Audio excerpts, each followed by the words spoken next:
celebrate a life like no other. To the people of South Africa,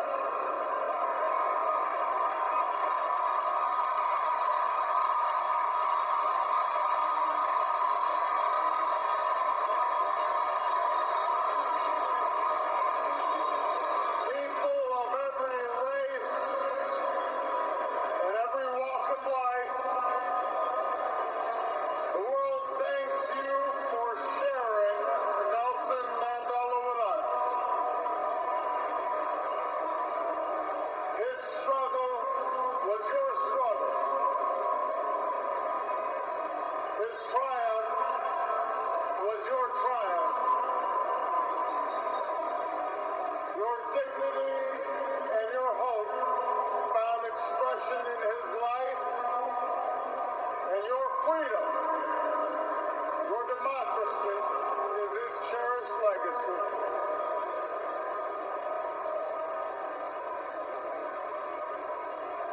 It is hard to eulogize any man, to capture in words not just the facts and the dates that make a life, but the essential truth of a person, their private joys and sorrows, the quiet moments and unique qualities that illuminate someone's soul. How much harder to do so for a giant of history who moved a nation toward justice and in the process moved billions around the world. Born during World War I, far from the corridors of power, a boy raised herding cattle and tutored by the elders of his Mendella tribe, Madiba would emerge as the last great liberator of the 20th century. Like Gandhi, he would lead a resistance movement, a movement that at its start had little prospect for success. Like Dr. King, he would give potent voice to the claims of the oppressed and the moral necessity of racial justice. He would endure a brutal imprisonment that began in the time of Kennedy and Khrushchev and reached the final days of the Cold War. Emerging from prison without the force of arms, he would, like Abraham Lincoln, hold his country together when it threatened to break apart. And like America's founding fathers, he would erect a constitutional order to preserve freedom for future generations,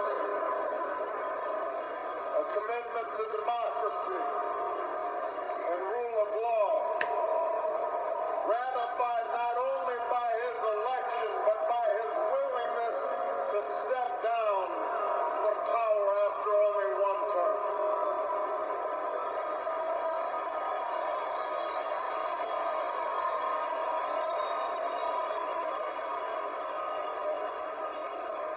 Given the sweep of his life, the scope of his accomplishments, the adoration that he so rightly earned,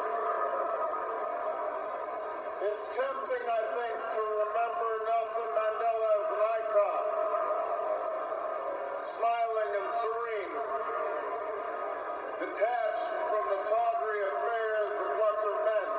But Madiba himself strongly resisted such a lifeless portrait.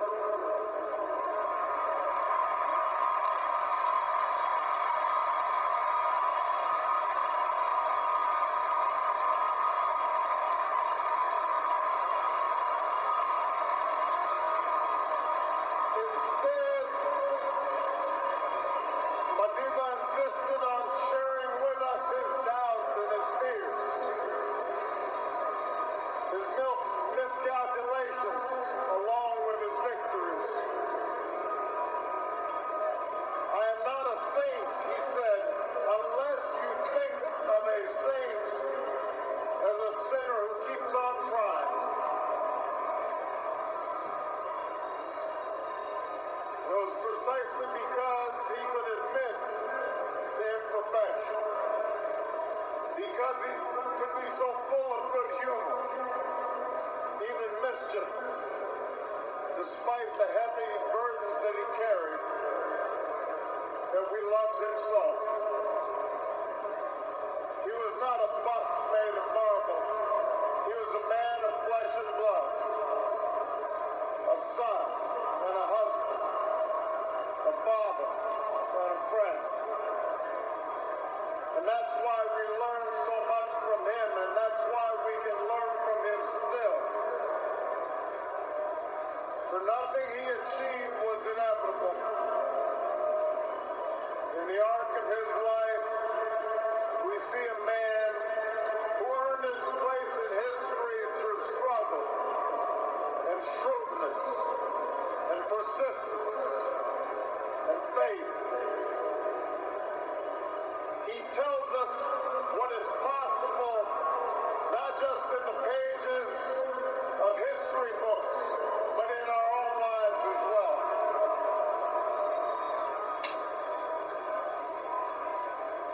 Mendella showed us the power of action, of taking risks on behalf of